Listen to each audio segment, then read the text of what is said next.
Hi, my name is Jered Montgomery. I'm the trumpet professor at Morton College here in Cicero, Illinois, just outside of Chicago. And at a request from a dear colleague of mine, Melora Huggins, who has a student with some issues on Andante at Allegro by Guy Ropartz. So I'm just going to kind of break down some things, and hopefully you get a little bit of insight. The first part of this, we want to remain like absolutely mysterious, very, very dark sound, and telling a story with the sound. So something.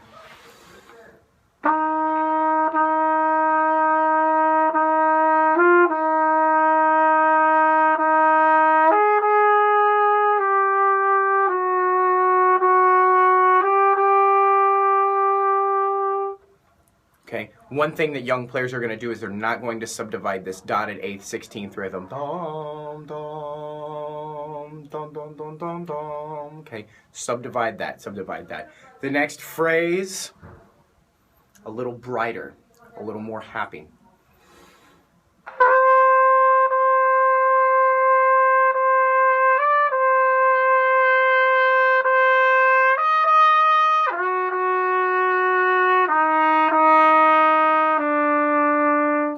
Chris Morehouse at SIU Carbondale, the director of bands there, Dr. Morehouse always says, the closer the interval, the more intense the sound.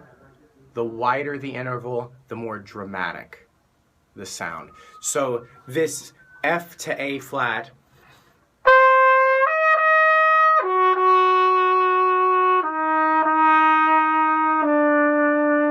and you're going all the way to the F on the downbeat. That's where it's going, all the way, okay? The next section, a little bit more dolce, a little more singing.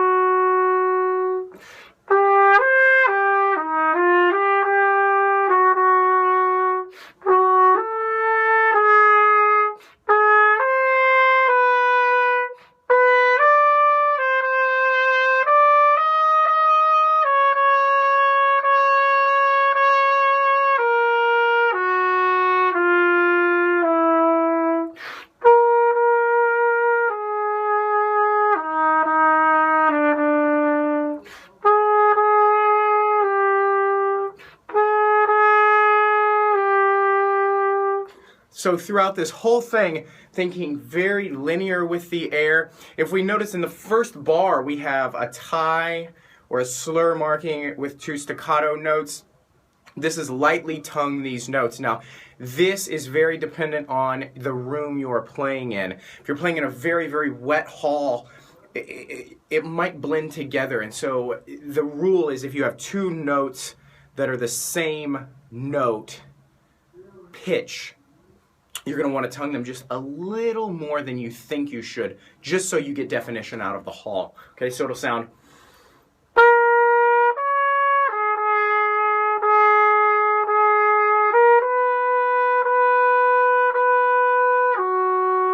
Also, if we look at that just little section, B flat, C, D flat, C sharp, G sharp. D flat and C sharp are the same notes. Why would he write that? Because the piano chord changes there. The piano chord changes, which is indicative of why you should study with a piano score. And the more you learn about music theory, the more you can dive into the musicality of pieces like this. At A, we're building.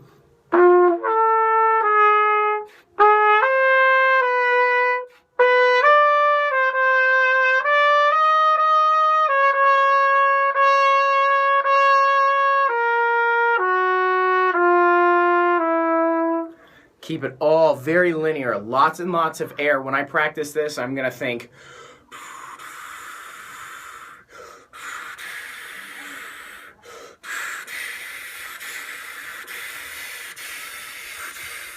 that kind of thing. Lots and lots of air, practicing getting a very open airstream. Then we come back In the next section,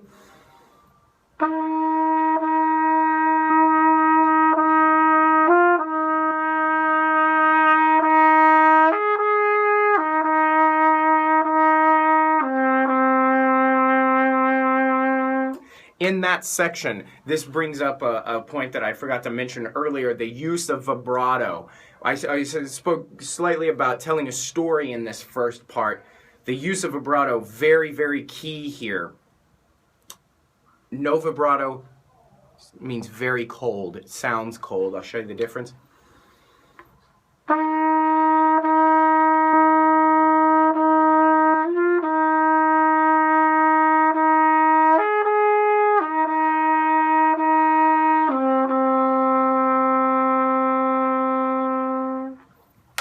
And with vibrato, gives it a little bit of warmth, a little more human characteristic.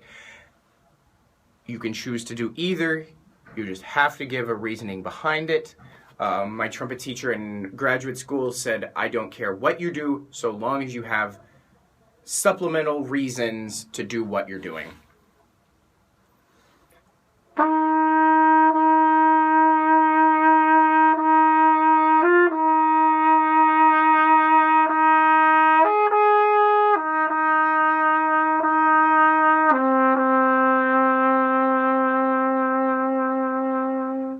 Also, D's have to be kicked out. D's have to be kicked out like this, on this, otherwise very sharp. Okay, on to part 2.